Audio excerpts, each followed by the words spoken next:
adopted for the fourth time at the age of 11. Nobody wanted Dan O'Halloran.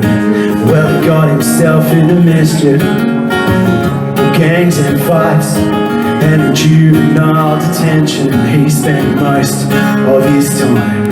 And then at the age of 19, well, he held up a servo and they sentenced him to 14 years up at Lithgow. He was 30 when I met him, out 2 years on parole, renting a flat in Redfern, collecting the dole. Dan, he was my neighbour, and oft times I'd drink with him. Never know the man had turned 21 in prison. And despite his history and the wild look in his eye, Dan was the sort of bloke I trust with my life. And nobody knows what happened to Dan O'Halloran except me. Makes me shiver. My buddy's ghost can be heard screaming along the banks of the Daintree River.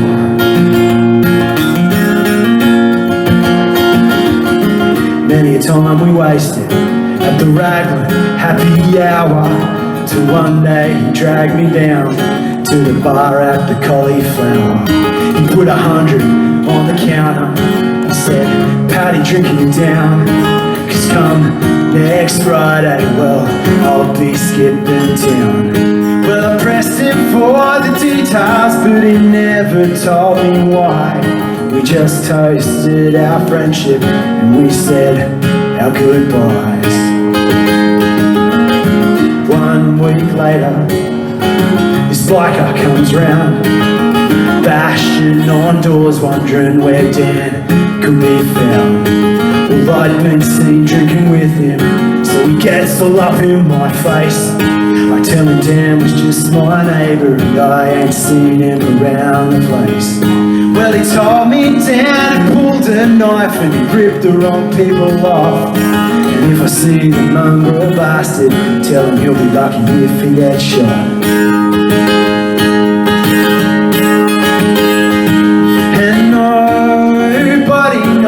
What happened to Dan O'Halloran except me, and it makes me shiver. My buddy's ghost can be heard screaming along the banks of the Daintree River.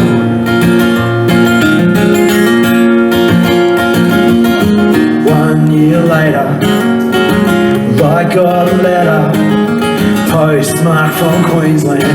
Dan, never been better. He'd been 9 months out at sea on a Cape York fishing boat.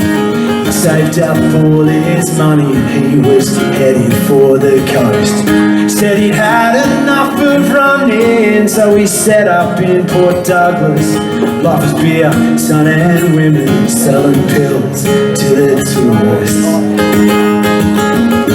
Happy out the Raglan, back in Redfern drinking, I overheard a voice say, do you remember that dog O'Halloran? Well, we found the bastard living it up north in Port Douglas.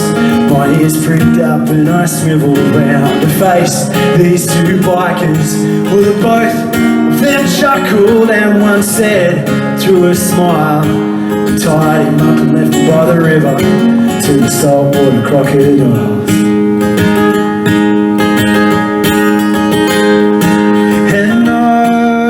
Nobody knows what happened to Dan O'Halloran except me. It makes me shiver, 'cause he was beaten, left to be eaten by the crocs on the banks of the Daintree River. 'Cause he was tied up, left to be eaten by the crocs on the banks of the Daintree River. 'Cause he was beaten, left to be eaten by the crocs